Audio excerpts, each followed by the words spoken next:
እኔንም አላህን ከሚፈሩት ያደርገኝ። የቻልኩትን በአግባብ የአላህ ፊትን ፈልጌ ብቻና ብቻ ከሚናገሩት ሰው አላህ ያደርገኝ።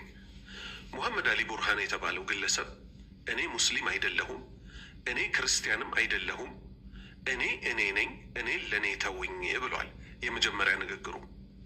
ከዛ ሰዎች ሚዲያ ላይ በጣም ያስገረመኝ ብዙ ሰዎች እሱ እኮ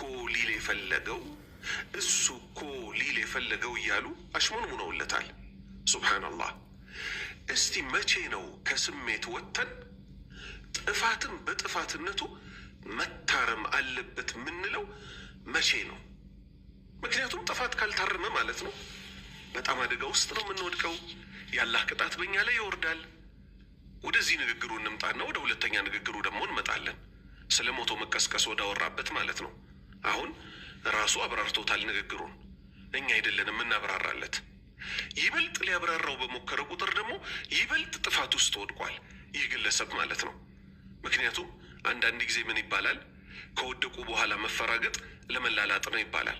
ቀላል ነበር ትዕቢት የሌለበት ሰው ቢሆን ይሄ ንግግር ከቁርአን ከሐዲት ይጋጫል ብሎ ቁርአንና ሐዲትን ጠንቅቆ የሚያውቅ ሰው ከሆነ። ስነ ጽሁፍ ማወቅና ቁርአንና ሐዲትን ማወቅ የተለያየ ነው። የስነ ጽሁፍ ሰዎች የመሰላቸውን ይናገራሉ፣ ከዛ ከባድ ክስረት ውስጥ ይወድቃሉ። እኛ ደግሞ ልንጠነቀቅ የሚገባው አላህ እንዳለው ወአንቱም ላ ተሽዑሩን፣ እናንተ ልብ ሳትሉ ስራችሁ እንዳይበላሽባችሁ ተጠንቀቁ ነው ያለው። ፊት ለፊትማ ይሄ መጠጥ መጠጣት፣ ዝሙት መስራት፣ እነዚህ ፊት ለፊት የሚታዩ ስለሆኑ አጥፊው ሰው ራሱ ይጠነቀቃቸዋል።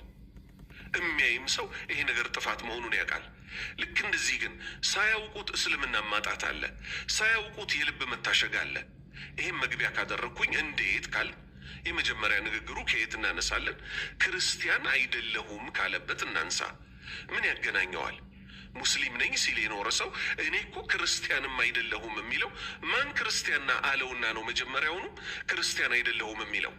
ሀታ ከክርስትና ቢመጣ ራሱ ከክርስትና ሃይማኖት መጣሁ ቢል ራሱ አላህ ክርስቲያን አድርጎ አልፈጠረውም። እሱ ምንድን ነው የሚለው? እኔን ለእኔ ተውኝ ነው ያለው። እኔ እኮ ማለት እኔ እኮ እንደዚህ እኔ የተረዳሁት ማለት ይሄ የሙስሊሞች መንገድ ሳይሆን የሸይጧን መንገድ ነው። ሸይጧን፣ ፊርአውን፣ ቃሩን እና አቡ ጀህል እነዚህ ሁሉ እኔ አሉና ከመንገድ ወጡ። ለሐውለ ወላ ቁወተ ኢላ ቢላህ ኃይልም ብልሃትም ጥበብም ከአላህ ውጭ ግን የለም ያለ ሰው ምን ይሆናል? የአላሁ ስብሓነሁ ወተዓላን የመመራት መንገድ ያገኛል። ነቢዩ ሰለላሁ ዐለይሂ ወሰለም እንዳሉት ምን አሉ? ሁሉም የአደም ልጅ